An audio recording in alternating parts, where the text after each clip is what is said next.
How to treat baby heat rash. You might think that only athletes or active people get heat or sweat rash, but babies commonly get heat rash, too. Heat rash is caused by clogged sweat glands which trap sweat under the surface of the skin. Since a baby's sweat glands haven't fully developed, they aren't efficient in excreting sweat, leading to rash. Fortunately, most rashes go away on their own, and there are things you can do to relieve your baby's discomfort. Cooling your baby and relieving heat rash.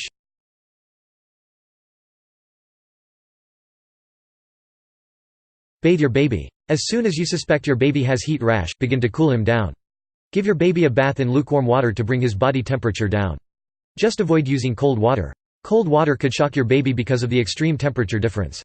Let your baby air dry after his bath. It's important to keep your baby's cooled skin exposed to air. This can speed up healing. 1.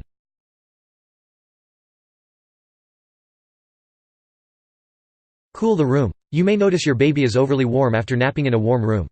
Check the temperature of the room. You should keep the room at a comfortable 68 to 72 degrees Fahrenheit 20 to 22.2 degrees Celsius. If you need to, turn on the air conditioner or use a fan to circulate the air.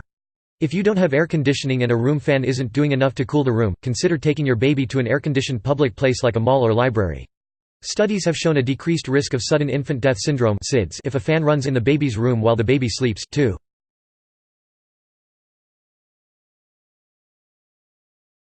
Dress your baby in loose clothing.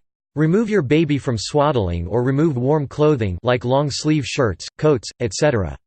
Instead, dress your baby in all cotton or all natural fiber clothing.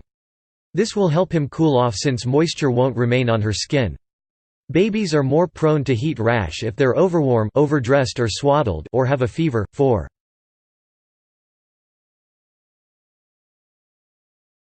Use cool compresses. Soak a soft cotton washcloth in cool water and apply it to the rash to relieve itching. Once the cloth warms up, reuse the cloth by soaking it in cool water again. You can also make an herbal tea compress using herbs that have been shown to reduce inflammation. Steep 1 heaping tablespoon of herbs in 1 cup of hot water for 5 minutes. Let the mixture cool completely, then dip your cloth in it and apply the compress. To make the tea, use one of the following: golden seal, calendula, echinacea, oatmeal. Apply aloe vera. Cut a stem of aloe vera. Squeeze the gel onto the rash and spread it evenly. The gel will be gooey at first, but will soon dry. Research shows that aloe vera reduces inflammation and can treat minor skin conditions. If you can't use fresh aloe vera, buy aloe vera gel from a drugstore or pharmacy. Choose a product that mainly contains aloe vera instead of preservatives or fillers. Avoid applying creams, lotions, or ointments. While you can apply natural aloe vera gel to the rash, don't apply lotions, creams, or ointments like calamine to relieve itchiness. Some doctors believe it can dry the skin, making the rash worse. Calamine shouldn't be used on very young babies under 6 months old. If you're concerned about your baby scratching his rash, ask the doctor about what you can use to relieve itchiness.